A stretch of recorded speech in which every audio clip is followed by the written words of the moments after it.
بسم الله الرحمن الرحيم. أعزائي المشاهدين، صادف تاريخ 5/6 مرور 3 سنوات على الحصار الغاشم الحاقد على دولة قطر من قبل 4 دول. طبعا ما بقول 4 دول أخواني الأفاضل، ولا بتكلم عن الشعوب، لكن من قبل 4 حمقى مرضى أثبتوا خلال هالثلاث سنوات فعلا من بعد حصار قطر، أثبتوا يعني حتى من قبل حصار قطر أثبتوا أنهم ناس جزم وصهاينة وناس أعداء للإسلام، والله أعداء للإسلام أخواني الأفاضل. نعم، اللي هو كوهين بن زايد الأفعى الخبيثة، ديفيد بن سلمان فرخ بن زايد، السيسي الخسيسي خول مصر، وملك البحرين. هاي تكملة عدد، خلوه على صوب، ما راح أتكلم عنه لأن إنسان لا يملك نفسه ولا حول له ولا قوة. قاموا بتاريخ 5/6/2017 بحصار يعني لا أقول عنه إلا نذل، وحصار غدار لا يقوم به إلا شخص فعلا معتق في النذالة ومعتق بالخسة. حسبي الله ونعم الوكيل. طبعا من قاد هذا الحصار الجار على قطر؟ كوهين بن زايد، وهذول الثلاثة أصلا جزم في رجل كوهين بن زايد الأفعى الخبيثة. نعم أعزائي المشاهدين، طبعا أنا بقول لكم شغلة يمكن أول مرة أنا أقولها. أنا كنت موجود في دولة الإمارات تاريخ 4/6، تاريخ 4/6، وكنت في رمضان وصايم إخواني الأفاضل، الحمد لله رب العالمين. صادف شهر رمضان وكنت رايح، وطبعا شريت سيارة من هناك، وهذا يعني فعلا قمة الغباء اللي قام فيه محمد بن راشد لما سلم رقبته حق مين؟ حق محمد بن زايد. والله القطريين كانوا سنويا يشترون بضايع بالمليارات، غير السياحة، ما أكلمكم عن السياحة. وكل أهل دبي الآن يسمعوني ويتحسرون داخل أنفسهم على أنهم خسروا الشعب القطري. طبعا خسروا الأخوة في البداية، الأخوة، وثاني شيء خسروا التجارة. والله وأنا منهم، يعني أنا تقريبا من الإمارات شاري 3 سيارات أتوقع. هذه يعني ليش أنتم تخسرون هالفلوس؟ والله كنا نتعامل معاكم أكثر من الإخوان، حتى نفضلكم على القطريين ونفضلكم على التاجر القطري أحيانا. أنا مستغرب من محمد بن راشد، شلون أنت سلمت رقبتك وسلمت بلادك حق هالخايس النذل محمد بن زايد. عموما أنا أقول لكم على السريع، شريت سيارة من هناك، وطبعا قمت الصبح 5/6 ولا أشوف طبعا سبحان الله الخسيس خسيس مطلعين القرار الفجر أو يمكن بعد الساعة 12 في الليل. قمت الصبح ولا أطالع في الواتساب، قطع العلاقات، إغلاق الحدود. الله الله الله الله. أنا قلت يعني والله إخواني الأفاضل، لأن إحنا دائما نحسن الظن في إخواننا، فقلت يا أخي يمكن إشاعات الواتساب. أنتم تدرون الواتساب دائما فيه إشاعات مني منك، ولا حصل مسكولات اتصالات من قطر. قلت خلني أرد شو السالفة، والله قايم من النوم في الفندق. أجريت اتصالات، طلع فعلا الخبر صحيح، إغلاق الحدود. وأحلى شيء الأنجاز، يقول لك إحنا الشعب القطري على راسنا، إحنا ما لنا علاقة في الشعب القطري، إحنا ما ندخل الشعوب. أول قرار طلعوه الأنجاز، النذل القرد الخسيس، الله يخزيك ويقتلك يا رب أشر قتله. مغادرة القطريين. الله الله الله الله الله. انت حين تقول والله قطع العلاقات الدبلوماسية واحنا ما لنا خص، احنا مشكلتنا مع الحكومة القطرية. اول شيء اغلاق الحدود، وممنوع الدخول القطري يدخل. وفعلا والله اخواني الافاضل، ولا جاتني اتصالات من اصدقائي في الامارات، عبد العزيز الحق واطلع.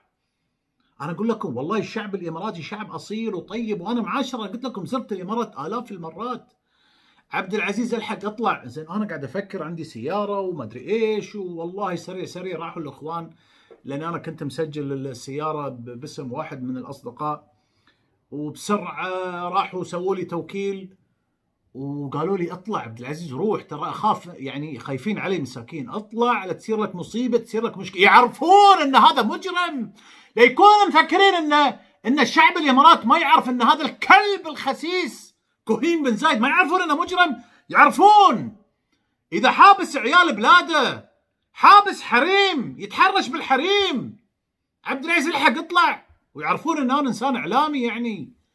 والله فعلا اخواني الافاضل، على طول من الفندق سووا لي توكيل، والشركه اللي انا شريت منها السياره عفوا، قالوا لي احنا لانها سياره جديده بنوصل لك اياها عند باب الحدود الغويفات.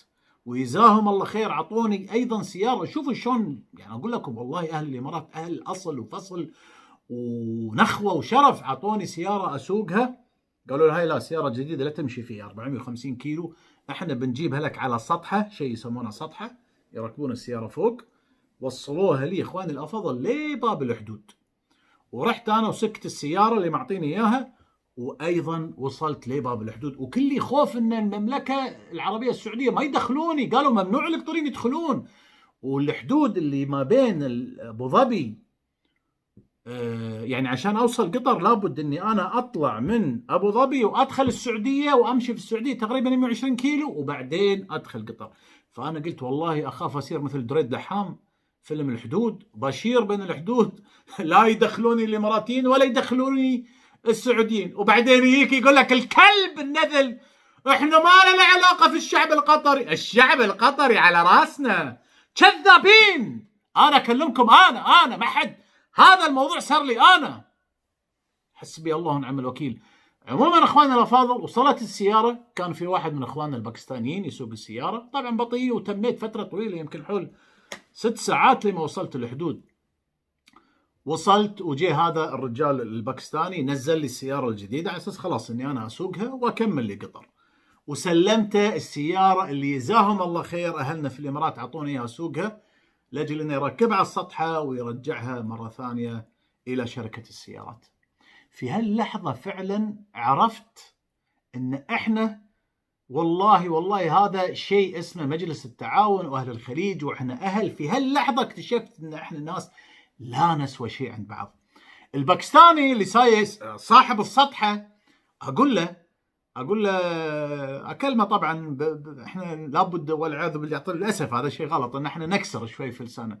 اقول له بابا عطني رقمك، يمكن مره ثانيه انا يجي، يمكن مره ثانيه حد من اصدقائي يجي، يعني شفت رجال خلوق جزاه الله خير. عطني رقمك على اساس اي حد يحتاج سطحه مره ثانيه اعطيه رقمك. ضحك علي. انا ما يعطي رقم. قلت له ليش بابا؟ يسوي لي شيء والله اخواني الافاضل، انا ما يعطي رقم. قلت له ليش؟ بابا انت مره ثانيه ما يقدر يدخل ابو ظبي، خلاص ممنوع. احنا اهل الخليج وصلنا الى هذه المرحله ان هذا الرجال، يعني استغفر الله ما اتكلم عنه، قام يضحك علينا، ينكت علينا. بابا انت مره ثانيه ما يقدر يجي داخل هني. ما اعطاني رقمه، قال مره ثانيه ما يقدر يجي داخل. حتى هذا الانسان قام يضحك علينا، حتى هذا الانسان يعرف خسه ونذاله كوهين بن زايد، كانه حاس. وفعلا احنا القطريين صار لنا 3 سنين ما دخلنا الامارات، كأن هذا حاس وعارف ان هذا الخبيث النذل القذر مخطط من اجل انه يعادي الشعب القطري قبل ما يعادي الحكومه القطريه، وتلوموني فيه. وفعلا اخواني الافاضل والله سكت السياره، دخلت الحدود وكل خوف يمسكوني. هذا كلب صهيوني يا ناس. لكن والله انا اتكلم بكل امانه، وفعلا وانا داش الحدود اذن المغرب، يعني خلاص لازم نفطر. قبل ما اوصل على اذان المغرب بدقيقه انا على الشباك اعطيته جوازي، قال لي والله على راسي لكن احنا الان سكرنا على اساس ان احنا بنفطر، انتظرنا بس 4 ساعة جزاك الله خير. وهو يكلمني هالكلام حاس في عيونه والله خجل ومستحي، انه يبي يقول لي اسف على القرار اللي سواه النذل القذر كوهين بن زايد، انه يطردكم يا قطريين. طرد القطريين، طرد. لا حول ولا قوة إلا بالله. والله فعلا كان أنا أقرأ عينه وجهه مستحي. والله إخواني الأفاضل أنا أقول لكم شعب أهل الإمارات ناس على راسي. عطاني فطور كامل، يعني صندوق مسكر، عطاني أفطر معزز ومكرم، وانتظرنا بس ربع ساعة لأن السيستم سكر عندنا، ربع ساعة بس إن احنا نفطر. وفعلا جاء بعد ربع ساعة وختم لي الجواز، بس قال لي ادخل داخل هناك في القسم. قلت بعد ندش داخل. أنا عارف إجرامه، لكن الحمد لله دخل داخل والضابط، وظهر كان في إجراءات خاصة حق القطريين. والله كلهم ترحاب وسلام وكلام، جزاهم الله خير.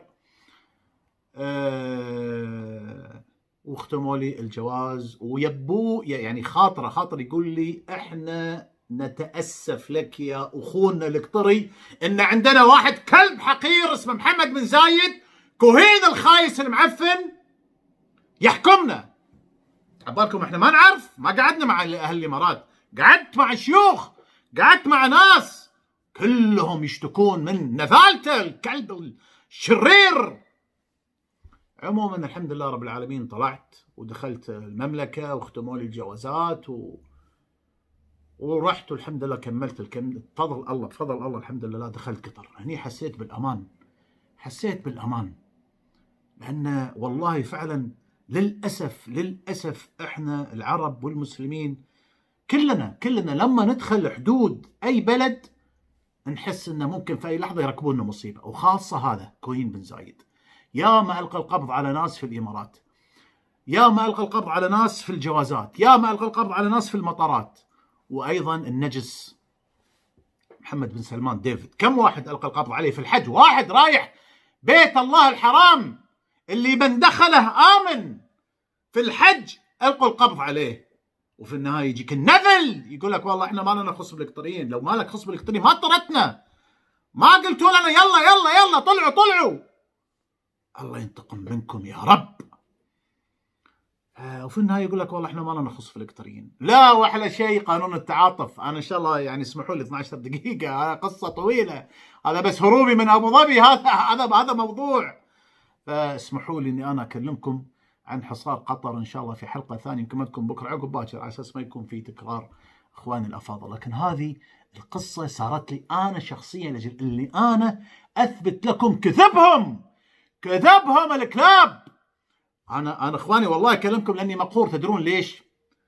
لان والله لو تعرفون مدى علاقتي الطيبه باهلنا في السعوديه وفي الامارات وفي البحرين وفي مصر، يا أخي أنتوا قطعتوا الرحم وقطعتوا العلاقات وقطعتوا الأخوة. قاتلكم الله، اللهم انتقم منهم، اللهم سلط عليهم ظالم يقضي عليهم واخزيهم، وسلط الحشرة على كوهين بن زايد. تاكل من مخه يا رب، تاكل من مخه.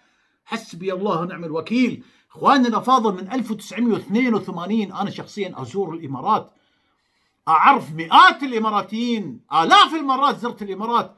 حرمونا من أهلنا وإخواننا وحرمونا من الصداقة. في عليك يا كوهين بن زايد. ويكش يقول لك احنا نحترم الشعب القطري، احنا ما عندنا خلاف مع الشعب القطري. يا كذاب، ايش خليت حق مسيلمة الكذاب؟ يا كذاب، قاتلكم الله. ان شاء الله راح اكمل بلاوي بقولها لكم ان شاء الله في الحلقات القادمة، ويعطيكم الصحة والعافية.